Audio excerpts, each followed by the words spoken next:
കാലത്തിൻ മുന്നേ നടന്നവരാണവർ പുണ്യമഹാന്മാർ. പാലം ഉടയോന്റെ വഴിവെട്ടവുമായി മണ്ണിലണഞ്ഞു. കാലഘട്ടത്തിൻ്റെ വിസ്മയമായി ഭൂജാതനാവുകയും അനശ്വര ചൈതന്യത്തെ ആവാഹിച്ച് സമ്പൂർണ്ണ സാക്ഷാത്കാരത്തിലേക്ക് നടന്നെടുക്കുകയും ചെയ്ത മൗല റളിയല്ലാഹു അൻഹു ചരിത്രത്തിൻ്റെ തങ്കലിപികളിൽ അമേയ വർണ്ണരാജികൾ തീർത്ത് ഹിജ്റ 1393 ഈ ലോക ജീവിതത്തിൽ നിന്ന് പറന്നകന്നു.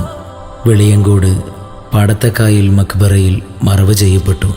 ഇന്നും ജനസഹസ്രങ്ങൾ ആ തിരുസന്നിധി ലക്ഷ്യമാക്കി കരുണാമൃത വർഷമായുണ്ടാവുമെന്നുറച്ച വിശ്വാസത്തോടെ കടന്നു വന്നുകൊണ്ടിരിക്കുന്നു. തൗഫീഖിൻ തിരുനോട്ടം യാ അല്ലാഹ്, ആ പാവന പാതയിലിഹ പരവിജയം നീകല്ലാഹ്.